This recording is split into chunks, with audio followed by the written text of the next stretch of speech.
Hello students, आजच्या ह्या व्हिडिओपासून आपण आपला नवीन पॉईंट बघणार आहोत. आपलं जे युनिट चालू आहे preparation and presentation of final account of banking companies, त्यातलं बँकिंग कंपन्याज आपला प्रॉफिट अँड लॉस अकाउंटची जी स्टेटमेंट असते ती कोणत्या फॉर्मॅटमध्ये प्रेझेंट करते ते पाहणार आहोत. त्यासोबतच एक प्रॉब्लेम बघणार आहोत की ॲक्च्युली त्या फॉर्मॅटमध्ये प्रॉब्लेमचं कॅल्क्युलेशन कशा पद्धतीने केलं जातं तेही आपण आजच्या या व्हिडिओमध्ये बघणार आहोत. ओके, समोर तुम्हाला स्क्रीनवर दिसते त्याप्रमाणे प्रॉफिट अँड लॉस अकाउंटचा फॉर्मॅट आहे, ज्याचे एकूण 4 भाग दिसत आहेत आपल्याला: income, expenditure, profit and loss account आणि ॲप्रोप्रिएशन. प्रॉफिट अँड लॉस अकाउंटमध्ये एकूण 13 पासून 16 म्हणजे एकूण 4 शेड्यूल आपल्याला प्रेझेंट करावे लागतात. 13 नंबरचं शेड्यूल हे इंटरेस्ट अर्न म्हणजे बँकेला इंटरेस्टच्या स्वरूपात येणारा पैसा तिथे आपण दाखवणार. अदर स्वरूपात कुठलं इन्कम येत असेल तर ते अदर इन्कम 14 नंबरच्या शेड्यूलमध्ये दिसतं. त्यानंतर इंटरेस्ट एक्सपेंडेड, इंटरेस्टच्या स्वरूपात जर बँकेतून पैसा जात असेल, खर्च होत असेल तर ते 15 नंबरच्या शेड्यूलमध्ये दिसणार. आणि 16 नंबरचा शेड्यूल हा ऑल ओव्हर बँकिंगचे जे एक्सपेन्सेस असतात ते तिथे आपण दाखवणार आहोत. ओके, मग आता एक्झॅक्टली प्रॉब्लेम कोणत्या स्वरूपाचा असणार आपल्याला एक्झामला आणि तो कसा सोडवायचा असणार, त्यासाठी आता एक प्रॉब्लेम बघूया आपण. समोर तुम्हाला स्क्रीनवर दिसते त्याप्रमाणे आपला profit and loss account present करण्यासाठीचा प्रॉब्लेम असणार आहे. मी प्रॉब्लेम पहिल्यांदा वाचते बघा. From the following balances prepare profit and loss account of Aakash bank limited for the year ended 31 March 2017. Okay, 31 March 2017साठी आकाश बँक लिमिटेड या बँकेचं प्रॉफिट अँड लॉस अकाउंट आपल्याला काय करायला सांगितलं आहे, प्रेझेंट करायला सांगितलं आहे. त्यासाठी दिलेली इन्फॉर्मेशन बघा. Interest on loan 6,21,600. आता इथेच समजून घेऊया की तो कोणत्या शेड्यूलमध्ये तो ॲटम जाणार आहे. ओके, आता इंटरेस्ट ऑन लोन, बँक जे लोन देते त्याच्यावरचं ते इंटरेस्ट आहे, म्हणजे ते बँकेच्या दृष्टीने काय असणार, इन्कम. त्यामुळे ते 13 नंबरच्या शेड्यूलमध्ये ॲज अ इंटरेस्ट ऑन लोनमध्ये दिसणार. ओके, त्यानंतर कमिशन रिसिव्ड, सरळ रिसिव्ड म्हटलं म्हणजे बँकेला पैसे मिळत आहेत, बँकेचं इन्कम आहे, अदर इन्कममध्ये जाणार 14 नंबरच्या शेड्यूलला. त्यानंतर डिस्काउंट ऑन बिल डिस्काउंटेड हे 13 नंबर शेड्यूलमध्ये दिसणार. त्यानंतर interest on current account credit म्हटलेलं आहे, म्हणजेच ते बँकेचं काय आहे, इन्कम आहे, त्यामुळे ते 13 नंबरच्या शेड्यूलला दिसणार. इंटरेस्ट ऑन ओव्हरड्राफ्ट हे सुद्धा कुठे दिसणार आहे सांगा, 13 नंबरच्या इंटरेस्ट ऑन ओव्हरड्राफ्ट हे सुद्धा 13 नंबरच्या शेड्यूलला दिसणार आहे इन्कम. त्यानंतर interest on saving bank account, हे जे सेविंग बँक अकाउंट असतात बँकेची त्यावर बँक जे इंटरेस्ट देतं ते इंटरेस्ट आहे, त्यामुळे ते 15 नंबरच्या शेड्यूलला जाणार इंटरेस्ट एक्सपेंडेड म्हणून. लॉकर रेंट, बँक जे लॉकर यूज करायला देते लोकांना त्याच्यावर जे रेंट घेते ते लॉकर रेंट म्हटलेलं आहे, म्हटल्यानंतर ते बँकेच्या दृष्टीने इन्कम आहे, त्यामुळे ते कुठे दिसणार आहे, अदर इन्कम 14 नंबरच्या शेड्यूलला. सन्ड्री चार्जेस 16 नंबरच्या schedule as operating expenses. Depreciation on bank property 16 नंबरच्या शेड्यूलला. इंटरेस्ट ऑन फिक्स्ड डिपॉझिट, बँकेत जे फिक्स्ड डिपॉझिट ठेवले जातात ग्राहकांचे किंवा कस्टमरचे त्याच्यावर जे इंटरेस्ट बँक देते ते, त्यामुळे ते 15 नंबरच्या शेड्यूलला इंटरेस्ट एक्सपेंडेड म्हणून दिसेल. Salary and allowances 16 number schedule as operating expenses. Interest on cash credit हे बँकेला मिळणारं असतं इंटरेस्ट, त्यामुळे ते 13 नंबरच्या शेड्यूलला दिसणार.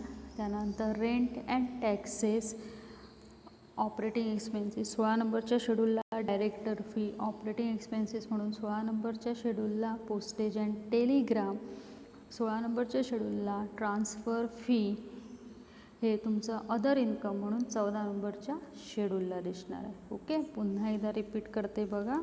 इंटरेस्ट ऑन लोन बँकेतला इन्कम आहे, त्यामुळे ते 13 नंबरच्या शेड्यूलला. कमिशन 14 नंबरच्या शेड्यूलला. डिस्काउंट ऑन बिल डिस्काउंटेड 13 नंबरच्या शेड्यूलला. Interest on current account credit आहे म्हणून 13 नंबरच्या शेड्यूलला, इंटरेस्ट ऑन ओव्हरड्राफ्ट 13 नंबरच्या शेड्यूलला, interest on saving bank account बँकेकडनं इंटरेस्टच्या स्वरूपात पैसा जाणार म्हणून ते 15 नंबरच्या शेड्यूलला, लॉकर रेंट इन्कम आहे म्हणून ते अदर इन्कम म्हणून 14 नंबरच्या शेड्यूलला, सन्ड्री चार्जेस ऑपरेटिंग एक्सपेन्सेस म्हणून 16 नंबरच्या शेड्यूलला, डेप्रिसिएशन 16 नंबरच्या शेड्यूलला, इंटरेस्ट ऑन फिक्स डिपॉझिट बँकेकडनं इंटरेस्टच्या स्वरूपात पैसा जाणार म्हणून ते कुठे येणार आहे 15 नंबरच्या शेड्यूलला, इंटरेस्ट एक्सपेंडेड म्हणून सॅलरी अँड अलाउन्सेस 16 नंबरच्या शेड्यूलला, इंटरेस्ट ऑन कॅश क्रेडिट बँकेकडे इंटरेस्टच्या स्वरूपात पैसा येतो म्हणून ते 13 नंबरच्या शेड्यूलला ॲज ए इंटरेस्ट ऑन म्हणून, rent and taxes operating expenses director fee कुठे जाणार आहे operating expenses, postage and Telegram operating expenses आणि ट्रान्सफर फी हे बँकेचं अदर इन्कममध्ये दिसणार त्यामुळे ते 14 नंबरच्या शेड्यूलला. ओके, हे झाले तुम्हाला दिलेले बॅलन्सेस. आता अदर इन्फॉर्मेशनमध्ये काय म्हटलं आहे बघा, अदर इन्फॉर्मेशन त्यामध्ये first rebate on bill discounted 22,800 amount आहे. रिबेट ऑन बिल डिस्काउंटेड हा ॲटम तुमचा काय होणार आहे सांगा, आपलं जे डिस्काउंट ऑन बिल डिस्काउंटेड 13 नंबरच्या शेड्यूलला दिसणार त्यामधून ही अमाऊंट काय करायची आपल्याला मायनस करायची आहे.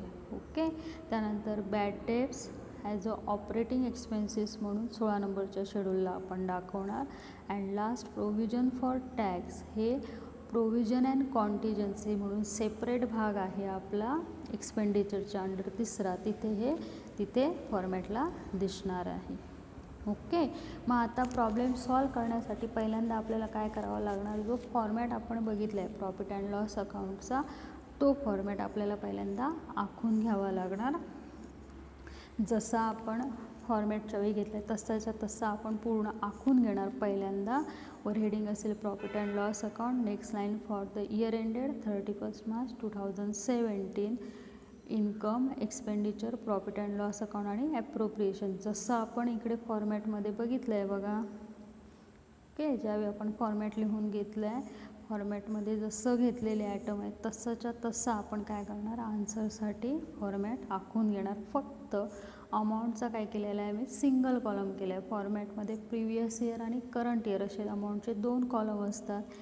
प्रॉब्लेमच्या वेळी आपल्याला एकच अमाऊंट आहे त्यामुळे फक्त अमाऊंटचं काय ठेवलं आहे मी सिंगल कॉलम ठेवलेलं आहे. बाकी सगळं फॉर्मॅटमध्ये जसं दिलेलं आहे तसं टाकणार शेड्यूल नंबर सहित. ओके, हे झालं फॉर्मॅट. आता काय करायचं प्रत्येक एक शेड्यूल आपण काय करणार आता लिहून घेणार आहोत. ओके, मग पहिला 13 नंबरचा शेड्यूल आखून घेणार इंटरेस्ट ऑन म्हणून. बघा इथे मी घेतलं आहे वर्किंग नोट शेड्यूल 13 कोणतं आहे नाव काय त्या शेड्यूलचं इंटरेस्ट ऑन. आता त्याच्या अंडर येणारे ॲटम आपण मगाशी वाचले आहेत कोणकोणतं आहेत तर इंटरेस्ट ऑन लोन आहे. Okay, discount on bill discounted त्यातनं ॲडजस्टमेंटमध्ये दिलेलं rebate on bill discounted minus करायचं आहे. ओके, त्यानंतर interest on current account credit balance असल्यामुळे ते इथे येतं आहे इंटरेस्ट ऑन ओव्हरड्राफ्ट आणि इंटरेस्ट ऑन कॅश क्रेडिट. हे 5 ॲटम आपले 13 नंबरच्या शेड्यूलला दिसतात बरोबर.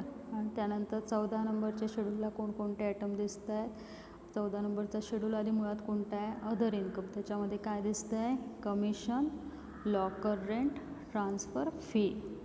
ओके, त्यानंतर 15 नंबरचा शेड्यूल. आता 15 नंबरचा शेड्यूल कोणता आहे इंटरेस्ट एक्सपेंडेड म्हणजेच काय तर बँकेकडनं इंटरेस्टच्या स्वरूपात जे पैसे जातात ते ॲटम आपल्याला इथे घ्यायचे आहेत. त्याच्यामध्ये 2च ॲटम येतात. मग अशा आपण ज्यावेळी प्रॉब्लेम वाचला त्यावेळी बघितले कोणकोणते आहेत तर interest on saving bank account आणि interest on fix deposit. Okay, आणि आता लास्ट कोणता आहे शेड्यूल नंबर 16 ऑपरेटिंग एक्सपेन्सेस ज्याच्या अंडर काय येतं आहे sundry charges, depreciation on bank property, salary and allowances, rent and taxes, director fee, postage and telegram आणि ॲडजस्टमेंटमध्ये दिलेली बॅड डेटची अमाऊंट. ओके, या पद्धतीने शेड्यूल आपण काय करणार वर्किंग नोटमध्ये पहिल्यांदा आखून घेणार. प्रत्येक शेड्यूलमध्ये येणारे ॲटम सगळे आपण लिहून घेणार त्याची टोटल आपण करणार. ओके, आता हे जे आपण शेड्यूल तयार केले त्याची टोटल केलेली ते आता आपल्याला कुठे भरायचे आहे, आपल्या ह्या फॉर्मॅटमध्ये. ओके, आता 13, 14, 15, 16 सगळे शेड्यूल आपण 4 आखून घेतले. त्याच्या अंडर येणारे ॲटमही तिथे आपण दाखवले, त्याची टोटलही केलेली आहे. ओके, मग ते आता आपण इथे भरून घेणार.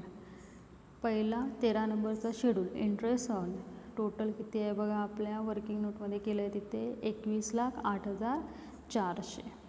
ती इथे आपण भरून घेणार. 21,08,400. सेकंड शेड्यूल 14 नंबरचा अदर इन्कम टोटल किती आहे बघा, 23,760. ती आता इथे भरून घेणार. 23,760. त्यानंतर 15 नंबरचा शेड्यूल, त्याची टोटल बघा, schedule number 15 interest expanded total किती आहे त्याची 8,23,200. ती इथे घेणार आपण भरून 8,23,200. त्यानंतर 16 नंबरचा शेवटचा शेड्यूल, त्याचे टोटल किती आहे 3,05,280. तीसुद्धा आता इथे भरून घेणार. बघा किती घेतली आहे 3,05,280. आता जे आपण 4 शेड्यूल तयार केले त्यानुसार काय केलेली आहे, अमाऊंट भरून घेतलेली आहे. ओके, आता आपण जाणार पुन्हा एकदा आपल्या प्रॉब्लेमकडे. कुठला आयटम राहिला आहे का चेक करायला. काय करायचं, ज्यावेळी तुम्ही अमाऊंट म्हणजे एक एक आयटम ज्यावेळी शेड्यूलला ट्रान्सफर करता त्यावेळी इथे काय करायचं, प्रत्येक आयटमला टिक मार्क करत जायचं. म्हणजे एखादा आयटम राहिला तर आपल्या काय होतं, पटकन लक्षात येतो. ओके, आता ऑलमोस्ट हे सगळे आयटम आपण घेतले. पहिल्या 2 ॲडजस्टमेंटचे पण इफेक्ट दाखवले. तिसरी ॲडजस्टमेंट आपली राहिली आहे. कोणती आहे ती प्रोव्हिजनची, जी कशामध्ये येणार प्रोव्हिजन अँड कॉन्टिजन्सी म्हणून सेपरेटली दाखवणार. ओके, ती आता आपण इथे आपल्या प्रॉब्लेममध्ये दाखवणार आहोत. इथे तर प्रोव्हिजन अँड कॉन्टिजन्सी म्हणून किती आहे ती 3,60,000. आता ए आणि बी म्हणजे first and second income and expenditure पूर्ण आपलं भरलेलं आहे फॉर्मॅटमध्ये. आता फक्त त्या दोन्ही भागांची काय करायची आहे आपल्याला इथे टोटल करायची आहे. ती करून घेणार. आता पहिला जो इन्कमचा भाग आहे त्याची टोटल किती येते 21,32,160. आणि सेकंड भाग जो एक्सपेंडिचरचा आहे त्याची टोटल किती येते 14,88,480. ओके, आता तिसरा भाग काय आपला प्रॉफिट अँड लॉस अकाउंट. त्याच्या अंडर 2 प्रकारचे प्रॉफिट दाखवणार. पहिला कुठला आहे net profit or losses for the year, म्हणजे आपण जे आता कॅल्क्युलेशन करतो आहे त्याचं जे येणारं आन्सर असेल ते. त्याच्यासाठी काय करणार तर इन्कमचं जी टोटल आहे त्यातनं एक्सपेंडिचरची टोटल मायनस करायची. आता 21,32,160मधून 14,88,480 मायनस केले तर किती शिल्लक राहत आहेत आपले 6,43,680. ओके, हे काय आहे आपलं net profit or losses for the year म्हणजे करंट इयरचं प्रॉफिट आहे. ओके, नेक्स्ट लाईन काय आहे प्रॉफिट अँड लॉस अकाउंटच्या under profit or losses brought forward म्हणजे लास्ट इयरचं काही प्रॉफिट वगैरे दिलं आहे का, तर आपल्याला प्रॉब्लेममध्ये दिलेला नाही. त्यामुळे हा कॉलम इथे काय दिसणार आपला नील. ओके, मग आता थर्ड भागाची टोटल करणार. एकच आयटम दिसतो आहे 6,43,680. त्यामुळे तीच काय दिसणार तिसऱ्या भागाची टोटल दिसणार. तिसरा भाग समजला. ओके, आता चौथा भाग काय आहे ॲप्रोप्रिएशन, ज्याच्यामध्ये आपल्याला जो आपला करंट इयरचा प्रॉफिट आहे तो काय करायचा आहे ट्रान्सफर करायचा आहे. पहिलं काय म्हटलं आहे ट्रान्सफर टू स्टॅट्युटरी रिझर्व. आता लक्षात काय ठेवायचं आहे की बँकिंग कंपन्यांना कंपल्सरी आपला जो करंट इयरचा जो प्रॉफिट असतो त्याच्या 25% अमाऊंट ही स्टॅट्युटरी रिझर्वला काय करावी लागते ट्रान्सफर करावीच लागते.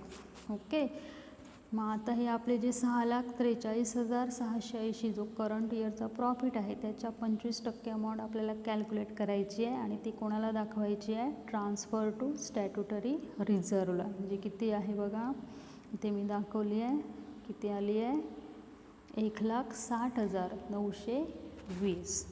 ओके, त्यानंतर सेकंड ॲप्रोप्रिएशनचा भाग आहे ट्रान्सफर टू अदर रिझर्व. प्रॉब्लेममध्ये काही सांगितलं नाही त्यामुळे मी तिथे नील म्हणणार. तिसरा भाग ट्रान्सफर टू गव्हर्मेंट और प्रपोज डिव्हिडंड, प्रॉब्लेममध्ये काही उल्लेख नसल्यामुळे ते सुद्धा नील.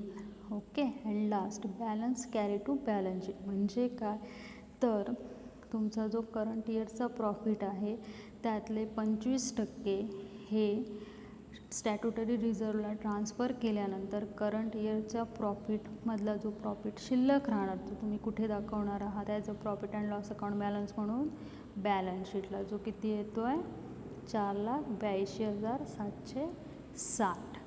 ओके.